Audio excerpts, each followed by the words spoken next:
Yeah. So we're in the middle of January now, and over the past few weeks, we've been in Lizzie James, kind of setting it up for this coming season. And a vine is a vine, which is can be prolific on its own, and you'll see them along riverbanks all over, and sometimes the single vine can take up a couple acres. So they're called a vine for a reason, because they just love to grow and climb. And but for purposes, our purposes, we're really trying to define and hone in these vines to create the best fruit that they also produce. And the fruit is part of their reproduction cycle. It's how they plant seeds or throw seeds out there to plant the next generation. But we love the fruit that comes off of it. And so part of that is setting the vine up for success, which is establishing vine balance. You'll see kind of the spur structure here, and if you look down on the ground, you'll see all the canes that were left over from last year. And these canes were about 4 feet long, and had nodes here that had leaves growing off of it. And we also had fruit that was growing out here, and that fruit had been harvested. In fact, this is one of the stems from one of the clusters from this particular season. Each vineyard in here has its own personality and has its own strength and vigor. And so vineyards like this are really difficult to manipulate and balance, because each vine has to be looked at individually. And so you look at kind of the spur structure that we have on this vine, we know it's capable of ripening X number of clusters on it. And if you look at this guy, this is one of the original 1904 planted vines. It's very old, very delicate. You can see just the delicate nature of this vine at this point. And you'll see about 5 or so spurs on this in its entirety. We know that this vine is capable of managing about that and not much more. And so my guys over the past, this will be our 20th season, I think, out here, have really identified each one of these vines and understands the level that they function in. And if we were to, say, double up the number of spurs on this old guy, it wouldn't be able to produce the fruit, develop it and ripen it to its fullest potential. And so it's taken us years to really understand what this vineyard's doing.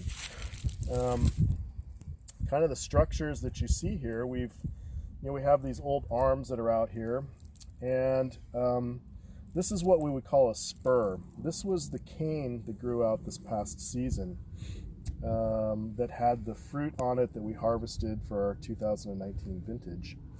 On this cane, you'll see what we call buds, and that bud is on the bottom. We kind of consider that a basal bud, but we kind of, on these old guys, we call it a one bud prune, which means we're only leaving one bud. So if you were to take that bud and dissect it, what you would find in there is your woody structures, your canes, your leaves, your fruit clusters have all been developed and are sitting in that bud waiting to come out this year in March. This all developed in the middle of last year. And so this is what we would prune back to give us the fruit that we need for this coming season. You'll have some cane, some growth come out of this old wood, but we would consider those suckers. And they may or may not have fruiting bodies in them, but your primary development and fruiting happens in that last year's wood. So that's kind of what we're pruning to, and you'll see kind of the same thing on these guys also. You'll see these buds out here that they've pruned to. We're actually warm right now, and so you'll actually see this wound that is slightly wet.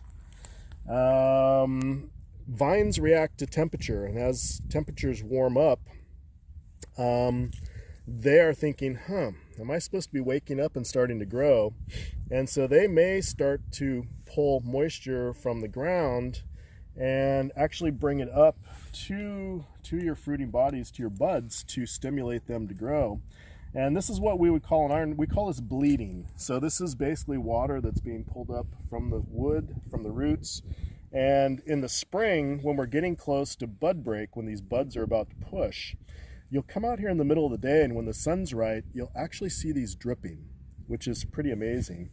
This is not exactly what we like to see right now, but this is kind of the nature of the temperatures at this point in time in January. So we always cool down, and this will stop, and these will heal over. But that is definitely in March, as we start warming up, will be what we'll be seeing just prior to what we call bud break, or starting to see those green canes and leaves start to emerge.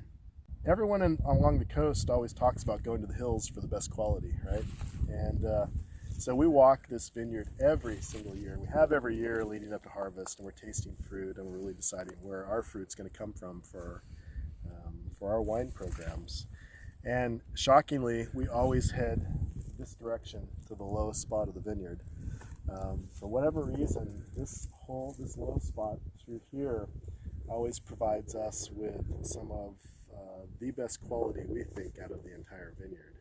And not that we couldn't pick from anywhere else, but that every year when we walk it, and as we're tasting through, we get down here, and it's like tasting pillows of grandma's jam.